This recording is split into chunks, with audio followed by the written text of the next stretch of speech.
എൻ്റെ പ്രിയപ്പെട്ട അധ്യാപകരെ, സുഹൃത്തുക്കളെ, എല്ലാവർക്കും ഹൃദയം നിറഞ്ഞ ഓണാശംസകൾ.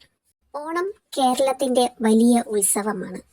മഹാബലി രാജാവിൻ്റെ കാലം സമാധാനവും സമത്വവും നിറഞ്ഞ കാലമായിരുന്നു.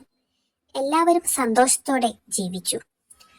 അതുകൊണ്ടാണ് ഇന്നും മഹാബലി രാജാവിൻ്റെ വരവേൽപ്പിനായി കേരളത്തിലെ വീടുകളെല്ലാം പൂക്കളാൽ അലങ്കരിക്കുകയും ഓണസദ്യ ഒരുക്കുകയും ചെയ്യുന്നത്. ഓണത്തിന് നിരവധി പ്രത്യേകതകളുണ്ട്. തിരുവാതിര, വള്ളംകളി, ഓണക്കളികൾ, പൂക്കളമിടൽ, സദ്യ, പാട്ട്, നൃത്തം ഇവയെല്ലാം ഒരുമിച്ച് നമ്മുടെ സംസ്കാരത്തിൻ്റെ സൗന്ദര്യം കാണിച്ചു തരുന്നു. ഓണം നമ്മെ പഠിപ്പിക്കുന്നത് ഒരുമയും സൗഹൃദവും പങ്കിടലുമാണ്. കുടുംബവും സുഹൃത്തുക്കളും അയൽക്കാരും ഒരുമിച്ച് ആഘോഷിക്കുമ്പോൾ ആ സന്തോഷം തന്നെയാണ് യഥാർത്ഥ ഓണം.